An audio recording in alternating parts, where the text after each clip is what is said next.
Salam, selamat pagi dan salam sejahtera bagi kita dimanapun Anda berada. Di pagi hari ini, sebelum kita melakukan segala aktivitas, kami mau menyampaikan terlebih dahulu selamat ulang tahun, baik yang merayakan ulang tahun hari kelahiran maupun hari pernikahannya pada satu hari ini. Bapak Ibu, sebelum memulai segala aktivitas, marilah kita memohon kekuatan daripada Tuhan melalui firman-Nya di pagi hari ini. Firman Tuhan untuk kita saat ini diambil dari kitab Nabi Yesaya pasal 43 ayat yang ke-11. Beginilah firman-Nya. Akulah Tuhan dan tidak ada juru selamat selain daripadaku. Demikian firman Tuhan.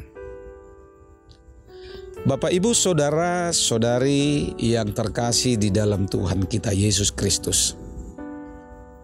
Seringkali kita temui ada banyak orang Kristen yang merasa malu membuka jati dirinya sebagai pengikut Kristus di hadapan orang-orang di dunia ini.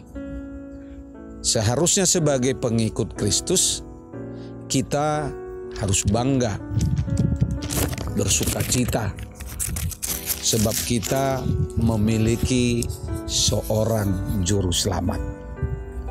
Karena kita memiliki juru selamat, maka pasti ada jaminan keselamatan kekal bagi kita yang percaya kepadanya.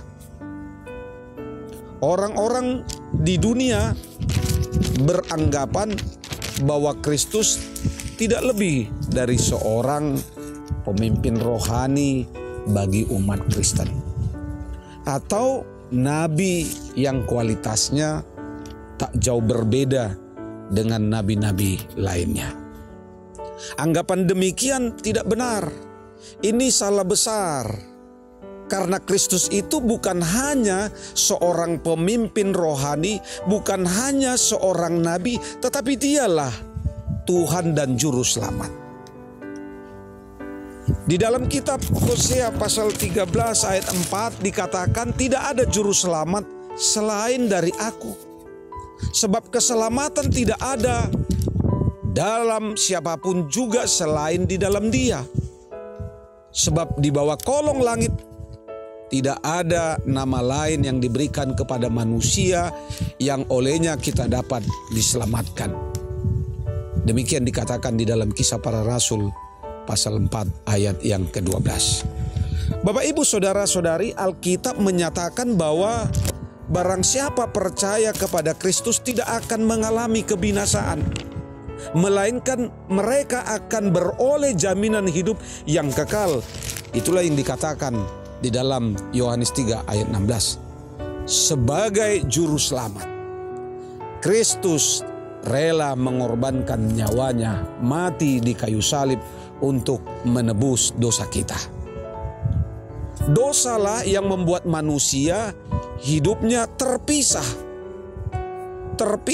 jauh dari kasih Allah Bapa, terpisah jauh karena dosa yang membuat manusia berada di dalam kebinasaan yang kekal. Dosalah yang membuat hidup manusia dalam kutukan. Karya pengorbanan Kristus ini mendekatkan kita dengan Bapa, bahkan kita yang percaya dalam namanya diberi kuasa untuk menjadi anak-anaknya. Demikian dikatakan dalam Yohanes 1 ayat 12. Karena itu adakah pemimpin rohani atau nabi seperti Kristus yang Anda temukan, yang kita temukan? Tidak ada selain Dia. Itu sebabnya dikatakan di dalam firman Tuhan saat ini, akulah Tuhan dan tidak ada juru selamat selain daripadaku.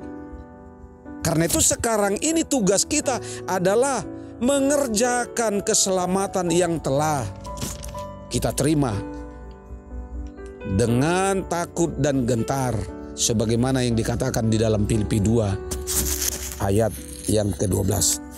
Ini adalah proses yang harus kita kerjakan seumur hidup kita, karena keselamatan yang kita terima bisa hilang dari kehidupan kita bila kita tidak secara konsisten hidup di jalan Tuhan. Jika saat ini kita mulai menyimpang dari jalan-jalan Tuhan, mari segera sadar, berubah, bertobatlah, karena Tuhan tidak menghendaki kehidupan yang seperti itu. Bersyukurlah dan janganlah memberontak akan situasi keadaan yang sedang kita hadapi saat ini. Di masa pandemik mungkin membuat kita tidak bersyukur, mungkin membuat kita memberontak. Karena itu Tuhan lakukan ini dengan maksud dan tujuan yang jelas, yaitu membentuk dan menemukan hidup kita, sehingga karya keselamatan yang sudah Ia kerjakan tidak menjadi sia-sia, tetapi menjadi sesuatu yang menjadi berarti, bahkan menjadi berkat di dalam kehidupan kita, mendapatkan kehidupan yang kekal yang telah Tuhan janjikan bagi setiap orang yang percaya kepadanya. Selamat beraktivitas. Tuhan Yesus memberkati. Shalom.